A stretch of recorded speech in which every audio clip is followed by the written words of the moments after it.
आपण हिंदू समाज किती लेवलला झोपलाय. आपल्या क्रांतीज्योती सावित्रीबाई फुलेंचं नाव असं इझिली पुसण्यात येतं, त्याच्यावरती नानावली सरकार नाव ठेवण्यात येतं.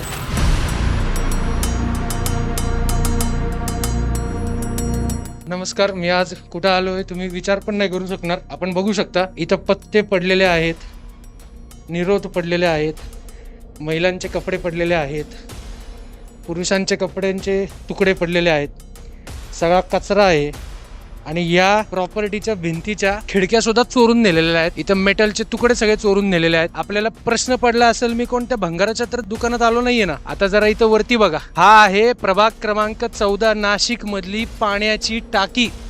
या पाण्याच्या टाकीच्या माध्यमातून प्रभाग क्रमांक 14, 15, 16 पूर्व नाशिकच्या भागाला पूर्णपणे पाणी पुरवठा करण्यात येतो. या पाणी पुरवठ्याच्या एरियामध्ये तुम्ही ही सगळी घाण वगैरे बघू शकता. माझ्या आजूबाजूला नुसता कचऱ्याचे सगळे ढेर लागलेले आहेत. आणि या सगळा जो कचऱ्याचा जो ढेर जमा झालेला आहे, या ह्याच्यामुळे पाणी वगैरे जो सप्लाय होत आहे, हे पाणी पिणं कितपत योग्य आहे तुम्हाला काय वाटतं? आपण बघू शकता महानगरपालिकेच्या जागेमध्ये या सगळ्या गाड्या लावल्या आहेत. हे काय पार्किंगचा झोन आहे का? इथे कित्येक महिन्यांपासून या गाड्या पार्क होताना दिसत आहेत. महानगरपालिकेने नवीन धंदा चालू केलाय का भाड्याने जागा द्यायची? आणि जर असं करत असेल तर ते त्यांनी सर्वांना द्यावं. आता तुम्हाला जर वरती नाव दिसत असेल, जरा थोडंसं झूम इन करा. टाकीवरती नाव आता रिसेंटली पुसलेलं आहे. या टाकीला नाव देण्यात आलं होतं नानावली सरकार. इथं अलीगडच्याच एरियामध्ये बहुतेक कोणता तरी नानावली सरकार नावाचा दर्गा आणि मस्जिद पण आहे कदाचित. त्याच्या नावाने या महानगरपालिकेच्या टाकीला दर्ग्याचं नाव देण्यात आलं. आता हा मी तुम्हाला ठराव दाखवतो. याच्यामध्ये महानगरपालिकेचा ठराव आहे 2017 सालचा. याच्यामध्ये तुम्ही बघू शकता क्रांतीज्योती सावित्रीबाई फुले म्हणजे यांचं नाव या महानगरपालिकेच्या टाकीला देण्यात येणार होतं. कुठे आहे ते नाव? नानावली सरकार हे नाव कुठून आलं? आणि याला विरोध स्थानिक नागरिकांनी केला, सकल हिंदू समाजाने केला, स्थानिक आमदारांनी सुद्धा याला विरोध केला. त्याच्यानंतर आता ते नानावली सरकार नाव इथून पुसण्यात आलेलं आहे. तुम्ही बघू शकता आपण हिंदू समाज